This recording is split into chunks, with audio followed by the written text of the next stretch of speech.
नदीकाठच्या परिसरात पूरस्थिती उद्भवण्याची शक्यता आहे। कालच एकता नगर जवळ शिवपुष्प चौकामध्ये सोसायटीमध्ये खडकवासला धरणातून सोडलेलं पाणी हे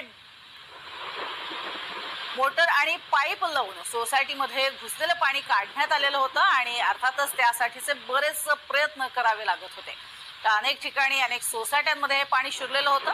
खडकवासला धरणातून रात्री उशिरा पाणी सोडण्यात आलं होतं, त्यामुळे सकाळपर्यंत नदीकाठच्या परिसरामध्ये पूरस्थिती उद्भवण्याची ही शक्यता आहे।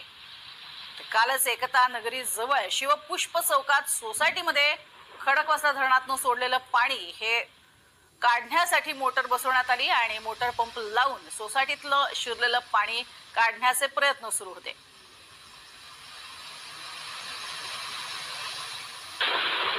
एकता नगरी जवळ हे पाणी शिरलं होतं। अनेक ठिकाणी हे पाणी भरण्यास सुरुवात झाली आणि त्यानंतर काही सोसायट्यांमधून सुद्धा पाणी हे शिरलेलं पाहायला मिळालं। तर सध्या आपण बघतोय मोठा नदी ही देखील दुथडी भरून वाहताना पाहायला मिळते। नदीकाठच्या परिसरात पूरस्थितीची शक्यता वर्तवली आहे।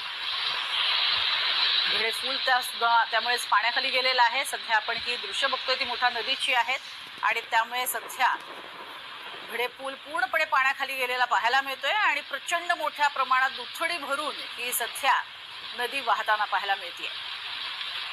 ओंकारेश्वर मंदिराजवळ सुद्धा पाणी साचलेलं आपल्याला पाहायला मिळते। अधिक माहिती या संदर्भात घेणार आहोत अविनाश पवार यांच्याकडनं। अविनाश, धुवाधार पाऊस झालेला दिसतोय, पुण्यामध्ये मोठ्या प्रमाणात पाणी वाहतंय, काय अधिक माहिती? नक्कीच प्रज्ञा, आपण पाहतोय की ओंकारेश्वर जे मंदिर आहे त्याचा परिसर आता पाण्याखाली जातोय।